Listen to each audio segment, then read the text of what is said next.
Thank you, Kim, for leading us in the reading of the scripture for today. And thanks to Brad and all of you and the band this morning.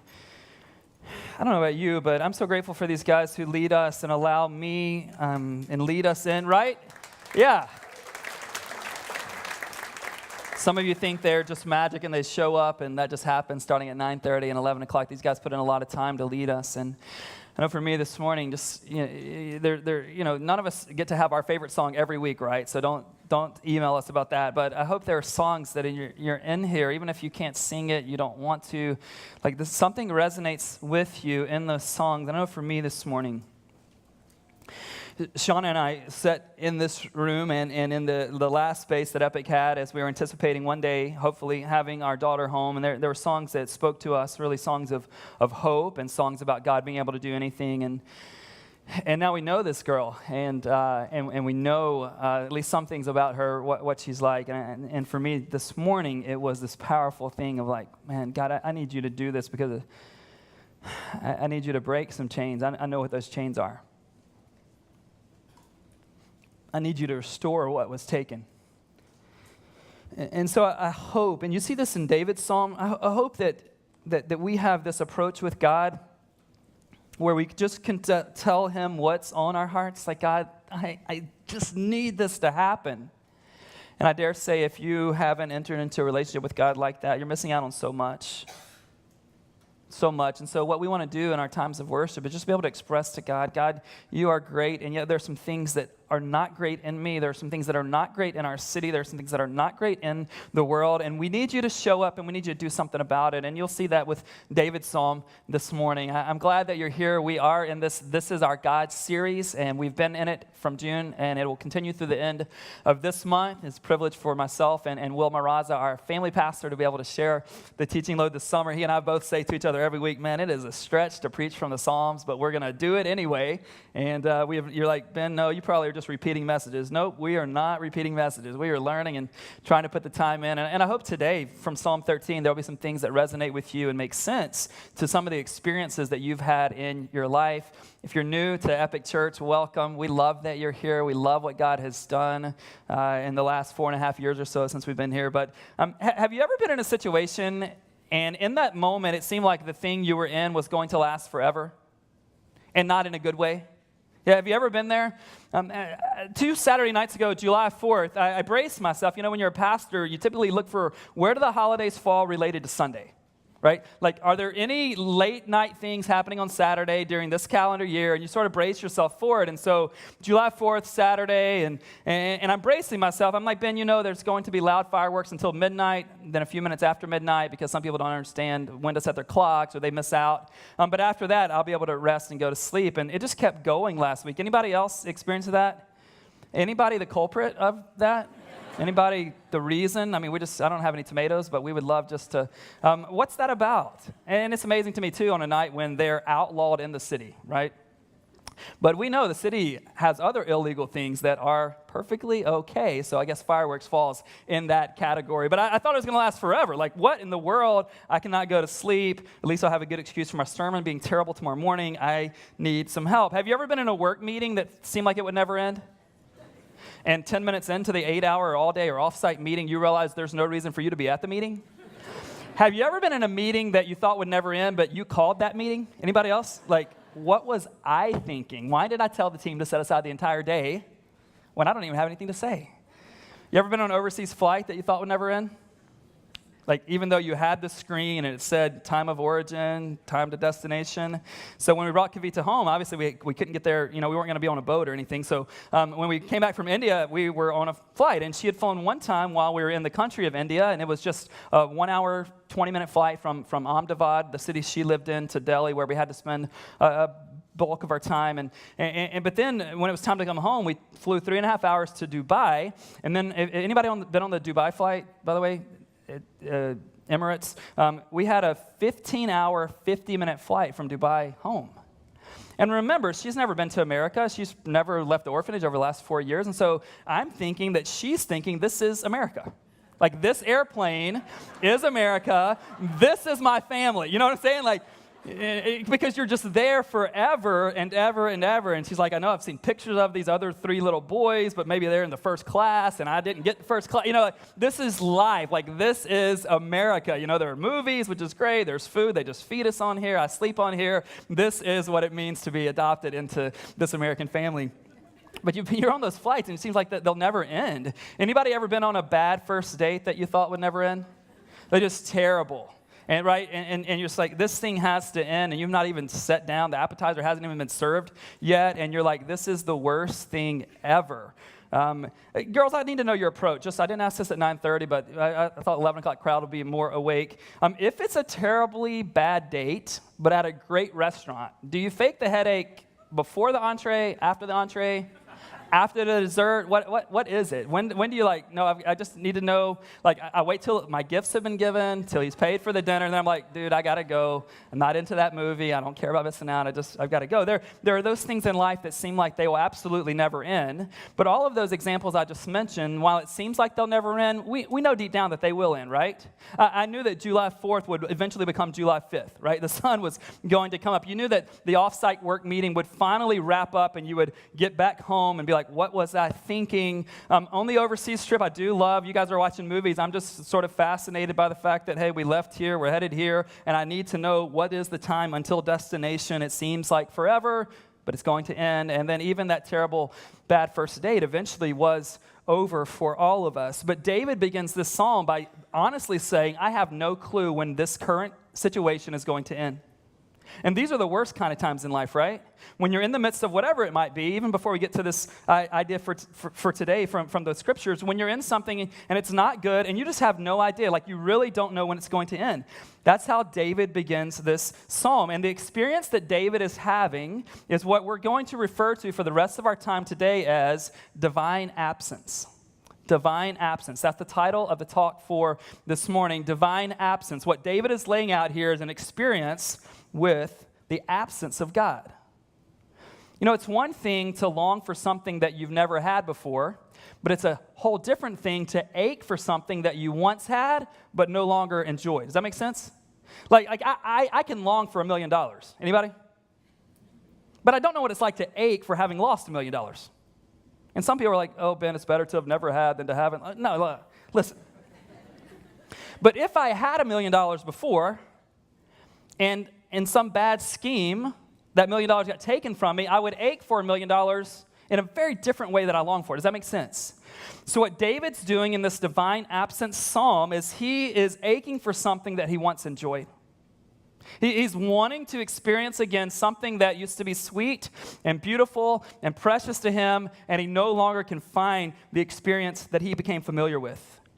Now, we're calling this talk divine absence, but we know that so many of the Psalms are about the divine presence, are they not? So many of the places in the Psalms, you have the psalmist, David, and others saying things like, better is one day in your court than 1,000 elsewhere. It is good to be near God. You have made the boundary lines in my life, wide and broad. You are a refuge for me. That denotes this idea of God being close. You are a rock. You see, one thing in the Psalms, this phrase, I live in the shadow of your wings. All of those denote presence, do they not? Closeness. We're tight. You're involved in my life. Things are going well. That's a lot of the Psalms. But in this psalm, this is known as a psalm of lament. And what's crazy is that psalms of lament make up nearly 1/3 of the 150 psalms in the Psalter, in the book of Psalms. Isn't that interesting? Now, you're like, Ben, I just skip over those. I go to the good ones. I'm all about presence, not so much absence. But what's amazing to me is that the Psalm of Lament pattern in the Psalms, it gives us a way in which we can and should approach God at times when we're just not feeling it or when we're just not experiencing Him. We should approach Him with this great honesty. What a lament psalm does is it addresses God in a questioning or complaining or protesting way. And here's the big general complaint in all of these Psalms of lament. Is that God, you have not acted or appeared in the way that I expected you to. And the psalmists, including David here, they're so honest with God about how they really feel. And if this is such a frequent pattern for the psalmist, tell me why it's so lacking in most of our lives and in most of our relationships with God. Why is it so lacking? Why am I not beginning most of my prayers, God, where are you? God, come soon. God, I'm tired of this. I want to tell you why I think this is lacking in our lives for the most part. Maybe you're the exception, but I think for the most part, we don't lament to God. We don't complain to God. Here's two primary reasons. The first reason is we think that the distance between us and God, that we caused it somehow. Does that make sense? And sometimes we do cause it. Now, that's not the idea behind today's message, so I want to say that. If there's a distance between us and God because of our sin, that's a different thing. And while we don't like that, at least we shouldn't like that distance separated because of our sin, we at least have an understanding of why we're separate from God. Does that make sense? So if I sin tonight, I wake up tomorrow and God feels far away, I'll at least have a category for where to put that. Does that make sense? So like I'll like, wait, Ben, you were selfish, or you struggled with lust, or Ben, you had a lot of pride yesterday when you accomplished, whatever the case may be. Then I'll go, oh, that's why we're far apart. That's not what this is, though. That's a whole different thing. This is about when David hasn't done anything, at least in this part of his life, to create distance between him and God that has actually been initiated by God himself. We don't approach God with these things because, number one, we think we're responsible for it. And number two, if God seems absent from us, we typically disengage from him altogether. Because that's what makes sense, doesn't it? I mean, it's hard to have a relationship with someone who's not there. Right? And so it makes sense, but I think David gives us a great reason to stay engaged even when we have some struggles, doubts, questions, complaints, and protests to God himself. And that's what David's teaching us in this psalm. And here's what I want us to know as we move even further into the idea that we're talking about today. If we're going to have an authentic relationship with God, then we must engage him even when it seems like he's nowhere to be found. You're like, Ben, how do you engage someone you can't find? If you're going to relate to God in an authentic, in a genuine way, in a consistent way, then we must be engaging him even when we can't actually find him. So we've got to do it in the good times and the bad, in the light and the dark, in the divine presence and in the midst of divine absence. We need to hang on. And you're like, okay, Ben, how do we do that? I think David gives us some reasons and some ways in which we do that. When David begins this psalm, he just asks this first question that becomes the model for his several subsequent questions. And he says this, one question: how long, O Lord? How long, O Lord? And when you read this, you might be like, what's wrong with this guy? What's his problem? Is he not have a strong enough faith, or is he not familiar with God? Right? I mean, who would say this? Who would complain against God? No, this is the guy who was anointed king by God. This is the guy who, according to God's power, he trusted in God's power, and he defeated the giant Goliath. This is that guy. This is the guy who wrote much of the scriptures in the Psalms. So it's not a bad faith thing at all. It's actually a sign, I think, that David had great faith. And let me give you another example. Do you remember the story of Job? Hopefully you've read that, or at least familiar with the story in the Old Testament. It's a story of great suffering. It's about a man who had so many things taken from him. But here's how Job's story begins. Satan comes to God, and God basically says about Job to Satan himself, hey, there is no one as blameless and as righteous as this man. So, right? Any faith issues with Job? No. Any righteousness issues with Job? No. But in chapter 23 of Job and in other places in that book, Job is saying, God, where are you? I cannot find you. So what I want to assert right off the bat is that we understand if we experience the divine absence of God, it doesn't mean we've done anything wrong, and it could even mean we've done some things right. That God, what he does for those of us who are maturing in our faith, he removes what I'll call his active presence from our lives at times, because he wants us to be able to trust him even without the experience of him. He wants us to hang on in the dark. He wants us in the midst of divine absence. He wants us to hold on. This idea is what has been termed a dark night of the soul. This phrase became popular in the 16th century, originated by a guy who now has the title St. John of the Cross in Spain in the 16th century. So that phrase, if you've ever heard it, dark night of the soul, there's a book on it. He was a poet as well as an author, and 500 years ago, he came up with this dark night of the soul. And here's what he says. It's when God extracts or when God removes his active presence from a believer's life. It's initiated by God. It's not initiated by us. We don't cause the distance. We don't put it on our calendar and go, hey, we're going to move away from God today. That's something different. What this is God initiating. God being the one who actually removes himself in an active way from our lives. And that's what David is saying right here. Look at his questioning. How long, O Lord, verse 1, will you forget me forever? Because that's what it feels like. You're like, Ben, what's wrong with this guy? Why is he so emotional? Because he's known the presence of God and now he knows its absence. He's known the presence of God and now he knows what it's like not to have that being active in his life. And then the questions just continue. He starts all of the questions, the next 4 questions, with how long? How long will you hide your face from me? Like, God, how long will you stay hidden? How long will you not be where I am? How long will you hide your face from me? Next question, how long must I take counsel in my soul? When I first read that, I'm like, what is he saying? What he's saying is, how long will I be left just with myself to get me out of this situation? He's like, I don't have your wisdom. I don't have your presence. I don't have your power. It's up to me. How long must I just take counsel in my own soul? How long will you be far off or standoffish with me? Then he's like, how long must I have sorrow in my heart all the day? He's just saying to God, God, this is constant. This is daily. Why won't you do something about it? It is non-stop. You ever been there? And the things that used to bring you joy don't bring you joy, right? The songs that used to do something for you no longer do. The hobbies that used to do it, the work, the relationship, whatever, in those dark night of the soul, nothing is doing it for you. And in some ways, God's initiated that kind of situation. And then the last question with how long, he says, how long shall my enemy be exalted over me? What David's saying to God is, God, if you don't come into this situation, my enemy is going to destroy me. My enemy is going to dominate me. Have you ever been there? Now, remember what I said. This doesn't mean you have bad or weak faith. It may mean that you have strong faith. What is God doing? I think what he's trying to do is get David to an even deeper faith. He's trying to get him to an even deeper faith. He's trying to see if David will hold on even when he doesn't have the experience of victory, the experience of power, the experience of the presence of God. Will he stay in the fight? And then when you get to verse 3, here's what David says. God, consider and answer. Consider and answer. You know what he's saying? Your translation may actually say this. Look and answer. So he's like, God, where are you? Where are you? Where are you? Most of us would be like, God, I'm out of here. You're far away. You're playing hide and seek. I'm not into games anymore. I'm a grown-up, God. I've got my first job in San Francisco. I don't play games like that. I'm out of here. But David doesn't. He's like, God, I'm not giving up.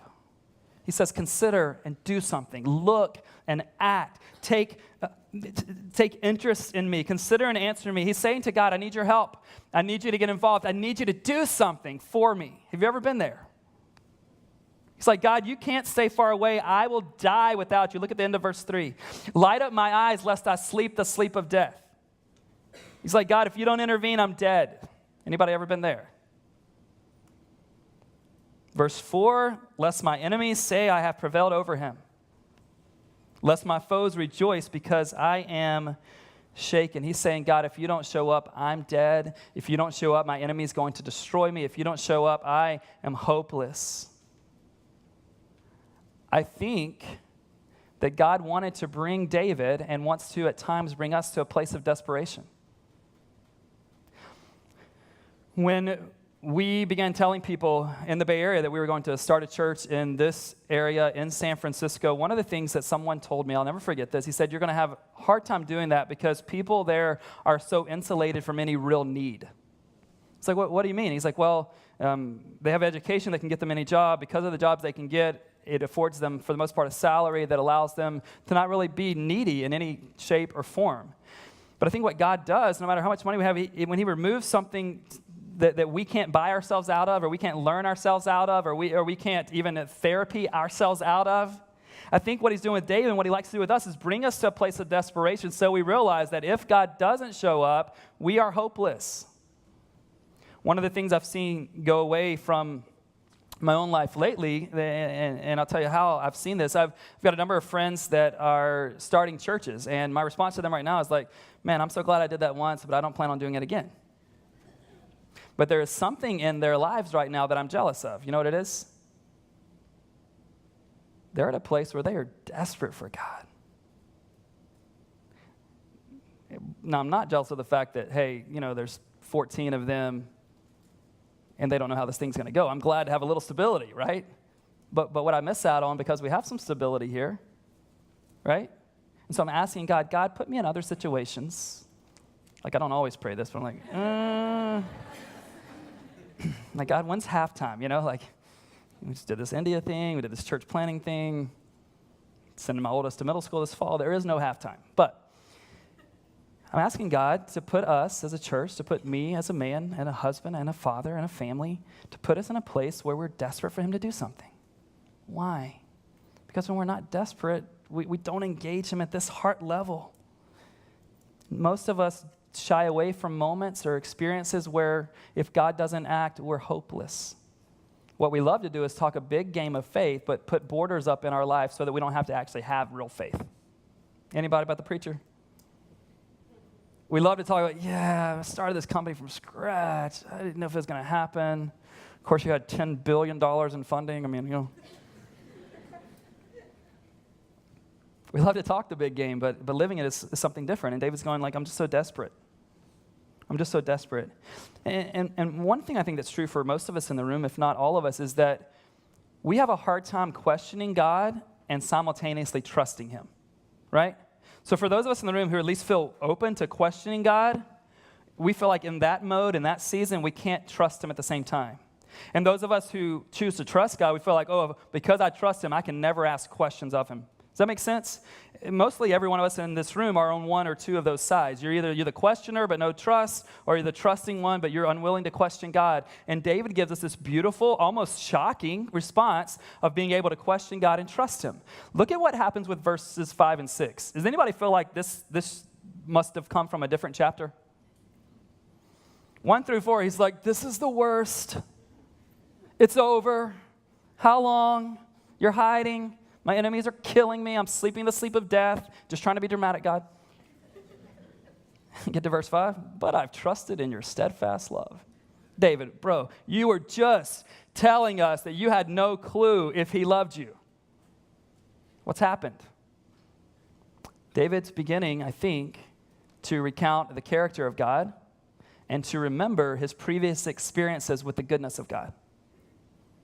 So he goes, but I've trusted in your steadfast love. That word is hesed. The Hebrew word is hesed that is translated in the ESV at least as steadfast love. The idea is loyal love. The idea is covenantal love. It's like this love that won't run away. So it's important that David's not just saying, I remember I trust your love, right? That would be enough. But the reason he's talking about this loyal or covenant or steadfast love, he's like, God, I don't feel your love, but because it's steadfast, I know it's there. I've trusted in your steadfast love. My heart shall rejoice in your salvation.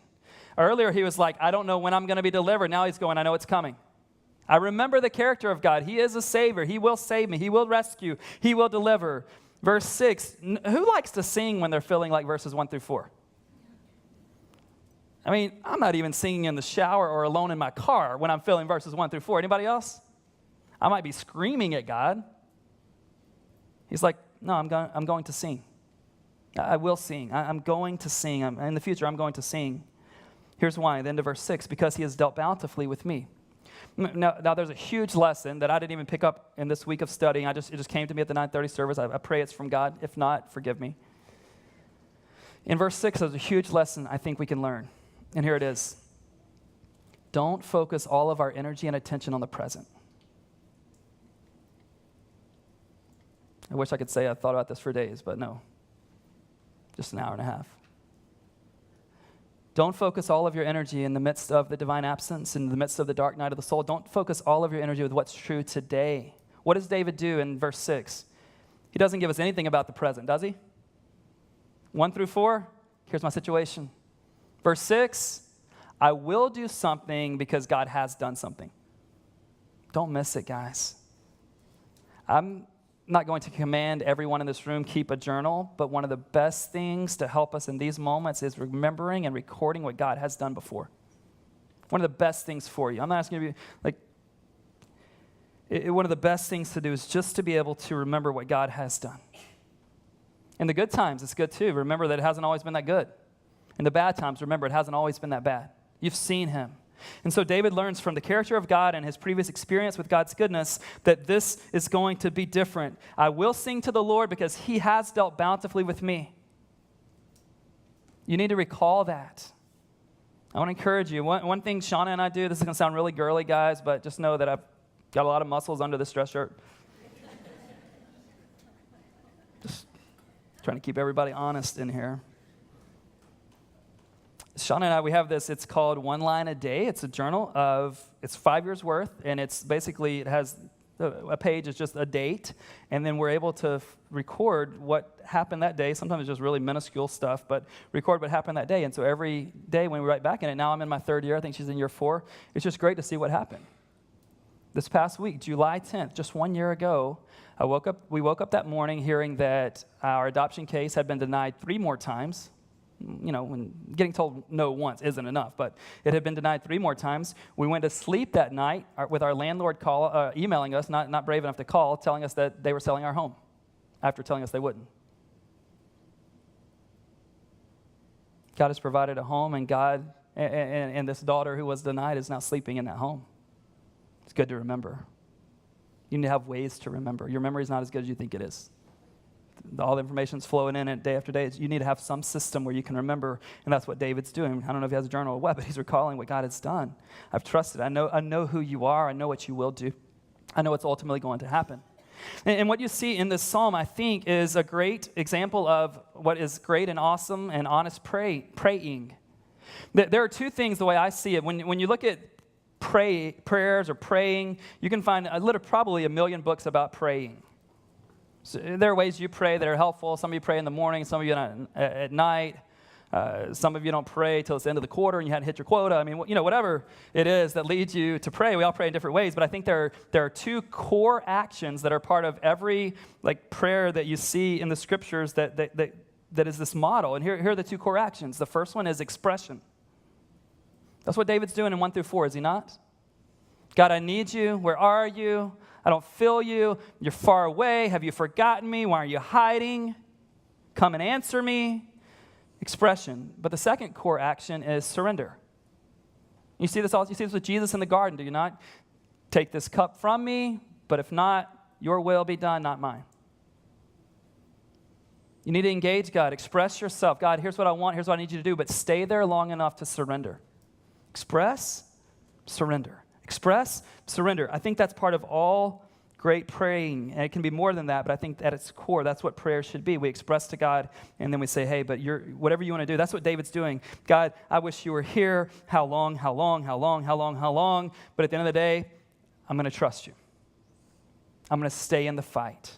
I'm not going to disengage. I want you to do something different, but even if you don't, I'm staying the course. I'm staying the course.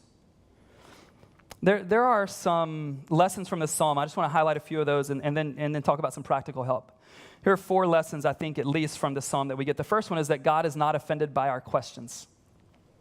God is not offended by our questions. Now, I do think how we ask the question is important. I'm glad to answer most of my children's questions, but I'm not glad to answer it if they ask them in a certain way. Right? So be careful to bring the demanding fist in your questioning. But bring your curiosity. Bring your pain. Say to God, you've not acted, you've not appeared like I need you to. Secondly, divine absence doesn't mean we've done something wrong. Could. But it doesn't mean we've done something wrong. It could be what God is using in our life to actually build our faith, not destroy it. And let me say this, by the way, on that note. In the midst of a divine absence, dark night of the soul season of your life, one of 2 things will likely happen. You'll allow your faith to be destroyed, or you'll allow it to be built. It'll be agonizing either way. Allow it to be built. Number 3, when we keep faith during the dark nights, this speaks more to those watching our lives than keeping faith in the light. I'm not going to come up to any of you and go, hey, whenever all of your circumstances were perfect, whenever your marriage was strong and you had that killer job and you got that new house, I was so inspired that you kept your faith. Right? None of us do that. Like, oh, Ben, life was going so well, everything was great, and the fact that you kept faith when the sun was constantly shining in your life, that's really touched me. No, I'll come up to you and go, hey, when you lost your marriage, when the doctor gave you that diagnosis, when the peak slip came, when you went through the depression and you didn't give up, it was hard, I know, but you didn't give up, you stayed in the fight, that spoke to me. That spoke to me. Number 4, God is worth holding on to even when we aren't fully experiencing his presence in our lives. Stay in the fight. Stay engaged. Let me give you some practical help when you're going through this. The first thing in a practical way is that you need to voice it. And thankfully, as I said last week, we live in a city where you can talk out loud and nobody thinks you're different than the other people in the city who talk out loud. Now, I'm probably going to voice it when I'm alone, maybe in the car, right? Maybe in my own room or whatever the case may be. Voice it. Just say it to God. Another thing you need to do is read the scriptures and stay engaged in those if you can. Another thing is that you need to ask people to pray with you, to pray for you, and in some cases to pray instead of you. Next thing you need to do is attach yourself more fully to this community, even though the temptation will be to isolate yourselves from us. You need us when you actually don't want to have us around. That's when you need us the most. Go see a Christian counselor. A big one for all of you in the dark night moment, and I think for all of us, period, is slow your life down. In these seasons, we can't go fast. We can't do sometimes more than the minimal. Slow your life down. That's probably something all of us should take to heart. The next one is don't give up. Again, don't give up. Stay in the fight. And then the last one I'll mention that we hate is wait on the Lord. If God brought you into this moment, you cannot rush yourself out of it. But the God who brought you into this moment can bring you out of it in his timing. I wonder if there's any other place, as we talked about David and talked about Job, is there any other place in the scriptures or any other life that we see that could really inspire us along the lines of what we're talking about today? Is there any other person who, man, if they were able to question God, then maybe it would be okay for us to question God? I want to refer you to Matthew chapter 27, verse 46. Jesus is on the cross. The one who was sinless, keep that in mind. The one who is perfect. The one who had always been deeply connected to his Father says this to him on this day. My God, why have you forsaken me? You're like, I didn't know Jesus could say that. He's given us an example. And he's also identifying with us, is he not? He knows what it's like to experience divine absence. He knows what it's like to feel abandoned by God. He knows what it's like to have a dark night of the soul moment. Why, though? Well, here's why. When he asked the question, my God, why have you forsaken me? You don't see this in the scripture, but I think here's God's response to him. My son, I have forsaken you in this moment so that I don't have to forsake them forever.